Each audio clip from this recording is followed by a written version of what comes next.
Assalamualaikum warahmatullahi wabarakatuh. Selamat berjumpa dengan tutorial kimia bersama urip.info. Kali ini yang akan kita bahas adalah soal kecenderungan afinitas elektron, penyimpangan, dan beberapa argumennya. Argumen-argumen ini dikumpulkan dari beberapa sumber. Sifat periodik unsur biasanya memiliki kecenderungan bila dibandingkan dengan unsur-unsur seperiode atau segolongan. Umumnya, memang unsur-unsur mengikuti tren yang seharusnya. Namun beberapa ada yang tidak demikian, ada penyimpangan dari yang seharusnya. Suatu fakta yang bagi ilmuwan fisika atau kimia dikaji dari penyimpangan tersebut dan diperoleh beberapa argumen yang logis dan dapat diterima. Salah satunya adalah sifat keperiodikan afinitas elektron. Definisi afinitas elektron itu sendiri itu adalah energi yang dilepaskan satu atom netral dalam wujud gas ketika dia menerima satu elektron dari atom lain untuk membentuk anion.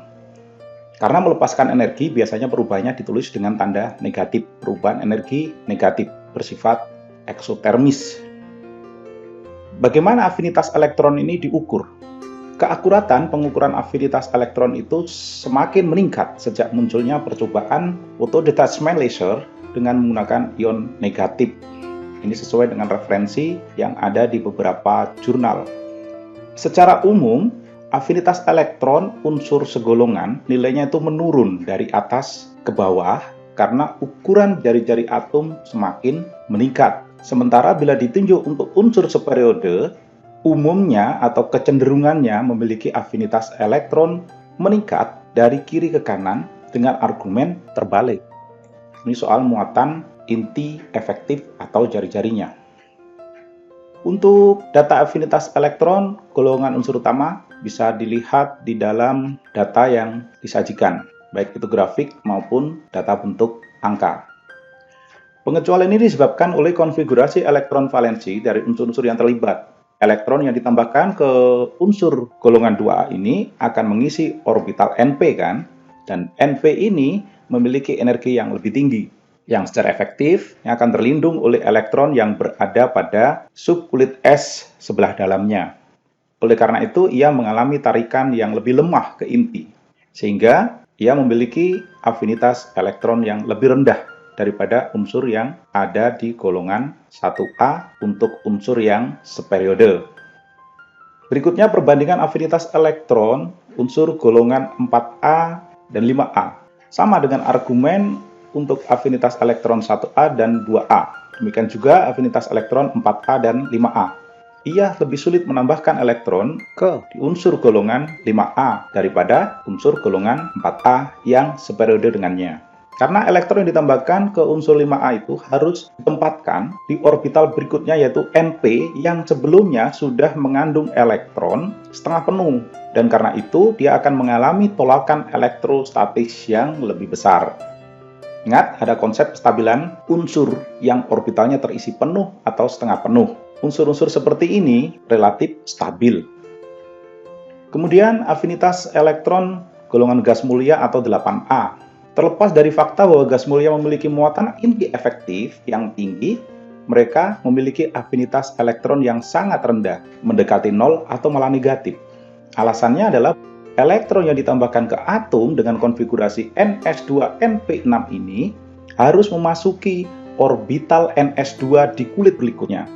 Ini di mana ia terlindung dengan baik oleh elektron yang sebelumnya ada di lapisan Ns2Np6 di bawahnya.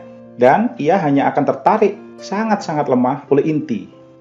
Ini adalah analisis yang sama untuk menjelaskan mengapa spesies dengan kulit valensi yang lengkap cenderung stabil secara kimia.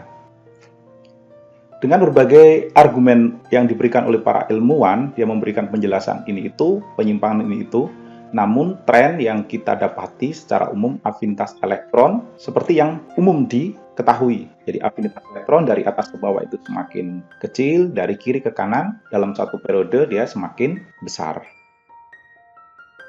Nah, sekarang yang kita bahas adalah penyimpangan besaran afinitas elektron untuk unsur segolongan. Unsur-unsur logam segolongan seperti golongan 6A dan golongan 7A, mungkin juga 5A ya, itu terdapat penyimpangan nilai afinitas elektron. Ini bisa dilihat di data, tabel, dan grafik sebelumnya ya. Di antara unsur non-logam, golongan 6A dan 7A, ada gaya tolak terbesar yang terjadi pada atom dengan jari-jari atom yang terkecil, yaitu O dan F. Gaya tolak elektron yang akan masuk ini disebabkan kerapatan elektron tingkat energi tertingginya di masing-masing golongan itu, yaitu oksigen dan F, karena kerapatannya tadi ya. Gaya tolak terhadap elektron yang akan masuk ini disebabkan kerapatan elektron pada energi tertingginya. Jadi di kulit terluarnya itu sudah punya rapatan elektron yang lebih tinggi dibandingkan unsur-unsur yang ada di bawahnya. Akibatnya apa? Tentu saja unsur-unsur ini memiliki afinitas elektron yang lebih kecil daripada unsur-unsur yang di bawahnya untuk masing-masing golongan. Oleh karena itu, mengapa F memiliki afinitas elektron lebih kecil dibandingkan Cl, O memiliki afinitas elektron yang lebih kecil dibandingkan S? Seharusnya kan terbalik tuh. Karena tadi kalau dikatakan dari atas ke bawah itu semakin kecil, berarti yang di atas lebih besar. Nyatanya tidak demikian untuk unsur-unsur non-logam. Untuk ilustrasinya silakan dilihat di gambar tentang kerapatan F dan Cl. Jadi kalau jaraknya semakin sempit, berarti kan kerapatannya semakin tinggi, kan? Tetapi selepas dari O dan F, jadi mulai dari S untuk yang golongan 6A dan mulai dari Cl untuk golongan 7A, itu mengikuti tren yang normal, tren yang seperti dinyatakan secara umum itu. Nah, sekarang bagaimana dengan tren penyimpangan afinitas elektron golongan 2A? Golongan 2A itu, bagian atas itu ada Be dan Mg kan. Nah, golongan logam alkali tanah itu punya konfigurasi elektron di energi tertingginya kan, sukulitnya adalah Ns sudah terisi 2 elektron ya. Di orbital S sudah terisi 2 elektron, berarti sudah berpasangan elektronnya.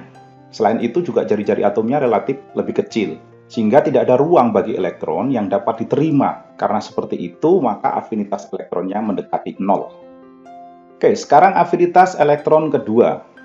Bila suatu anion sudah bermuatan negatif, kemudian ada elektron hendak masuk ke dalamnya, biasanya ini akan terjadi penolakan yang lebih kuat. Dia bisa masuk, elektron itu ke anion, tapi dia butuh energi yang lebih besar. Padahal biasanya afinitas elektron itu kan menghasilkan energi, ini malah membutuhkan. Jadi ini sifatnya endotermis ya, membutuhkan energi. Oke, cukup sekian argumen-argumen yang ada. Nanti akan ditambahkan bila didapati argumen-argumen baru yang lebih logis. Terima kasih sudah menyimak. Sampai jumpa pada tutorial berikutnya. Wassalamualaikum warahmatullahi wabarakatuh.